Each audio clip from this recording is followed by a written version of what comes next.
Na comarca da Limia vivimos exclusivamente de sembrar patatas e cereal. Noutras zonas ao mellor do estado deciden cambiar de cultivo e cambian. Nós estamos un poquinho condicionados a isto.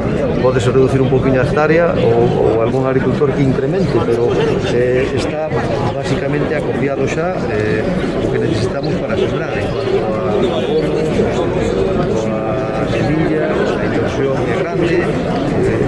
Na hectárea de patatas podemos falar de en torno a 7 ou 8 mil euros de custo do que vale o que temos que utilizar, co cual, bueno, pois hai xente que o está pasando mal.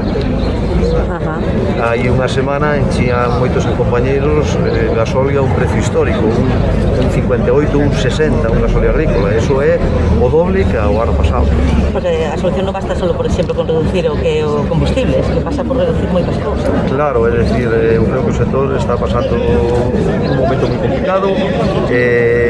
Estamos pedindo que se poidan sembrar barbeitos cando realmente sembralos vai ter un custo tamén moi elevado, é dicir, que ao final eu creo que hai que facer intervencións importantes para que o sector non enmoreza, é dicir, poder producir a un custo donde o agricultor poida gañar algo que non perda e ao mesmo tempo que tamén vai a repercutir ao final no consumidor, porque cando vaya a facer a cesta da compra tamén se vai ver afectado.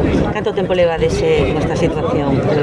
Bueno, chegar aquí? Bueno, levamos tempo, pasa que agora as últimas subidas vanse facendo insostibles, é dicir, o sector agrogandeiro sempre está levando hachazos, sempre se levanta, é un sector que aguanta, pero bueno, chega a un punto que a situación pues, pode ser insostible, ¿no?